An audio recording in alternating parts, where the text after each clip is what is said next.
You can draw districts based on political performance, political partisanship. That's recognized by the United States Supreme Court. These districts were drawn primarily using political performance. That criteria from the U.S. Supreme Court. That's why I'm explaining this to be open to everybody. Also, the law in the Fifth Circuit on coalition districts. Now, coalition districts you will hear about, members. And they've been given some definitions, but it's generally when two different minority or language groups are combined. Under the Fifth Circuit,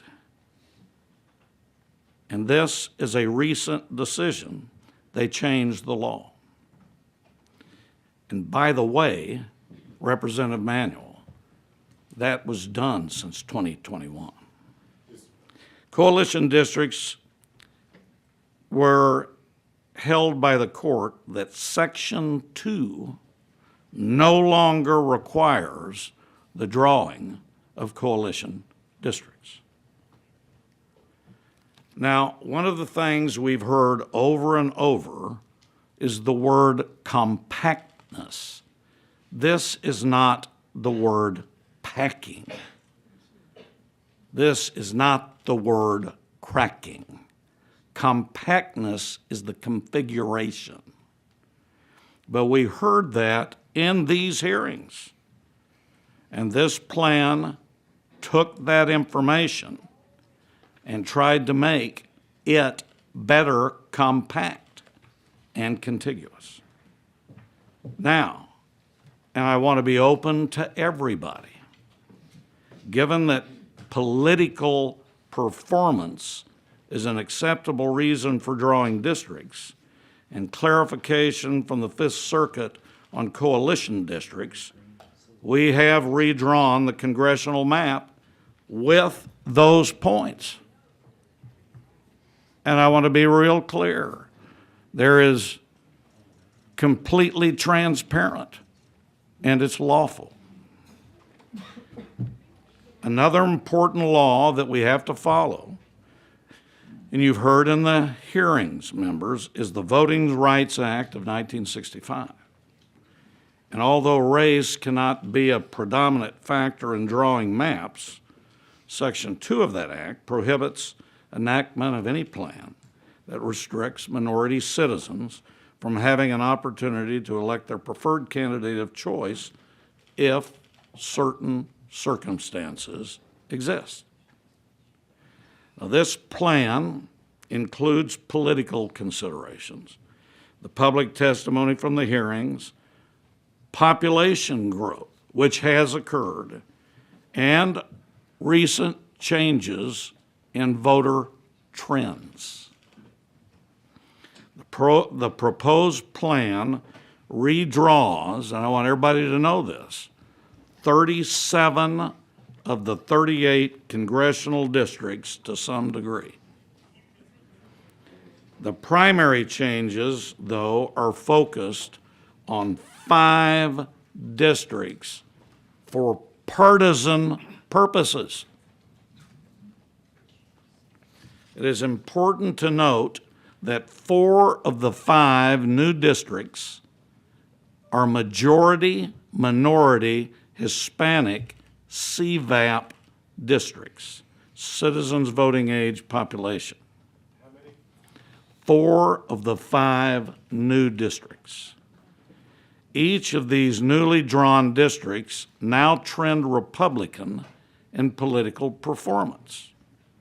Doesn't guarantee electoral success. Does not guarantee. That's up to the candidates. But it does allow Republican candidates the opportunity to compete in these districts. The 5 districts are, I haven't finished. I'm not trying to cut you off. Yes, you are, and I didn't interrupt you. Not at this time, Mr. Turner. Let, This has to do with redistricting. So there are 5 new districts. 9, which is Houston area. 28, which is the Valley South, Rio Grande Valley. 32, Dallas area. 34, Coastal and South. And 35, San Antonio area. Congressional District 9, the new district, has a 50.5% Hispanic CVAP.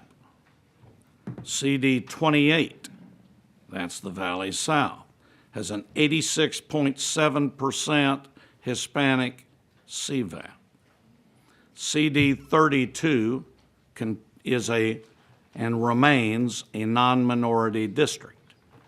CD 34, 71.9% is now a Hispanic CVAP.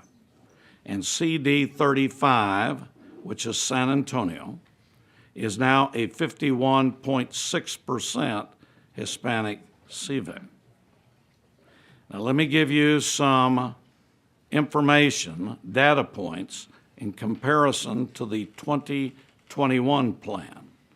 Law has changed since 2021. Population has changed since 2021. Voting trends have changed since 2021. In the 2021 plan, there were 9 Hispanic majority voting age districts. In this plan, there are 10 Hispanic majority voting age districts. In the 2021 plan, there were 7 Hispanic citizen voting age districts, and under this plan, there are 8. There were no majority black CVAP, citizen voting age population districts, under the 2021 plan. In the proposed plan today, there are 2 majority black CVAP districts. CD 18 is now 50.8% black CVAP. In 2021, it was 38.8. CD 30 is now 50.2% black CVAP. In 2021, it was 46%. Now, overall, these are the changes. They're primarily 5. It does affect congressional districts, and I think my memory is pretty much everybody but one in the West Texas area. But I want to be clear whether we agree or don't agree. I want you to know the criteria, and I think I've been pretty open about it. And so whether you agree or disagree with the plan members, I want you to know how it was based. I think it's a good plan for Texas. And I want to add to what you said.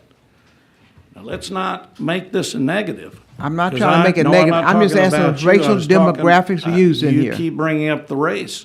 But I want to remind you and everybody on this who came to me in 2021 to make changes, do them favors. I don't want to be hearing that I and the Republicans were the only ones that did these maps. I had some of you come in and thank me for the maps. Now, am I going to disclose the representatives' names or senators here today? No, because that's a private conversation. But when you knock me and the Republicans, I'm not knocking you. I'm not I thank talking you. I'm talking about some of the Okay. comments made earlier. Okay. I want everybody to know that I worked with both sides and incorporated a lot of their information. So if there's a race issue, the Democrats were involved with the Republicans in putting that together. So that's all I'm saying. Let's be transparent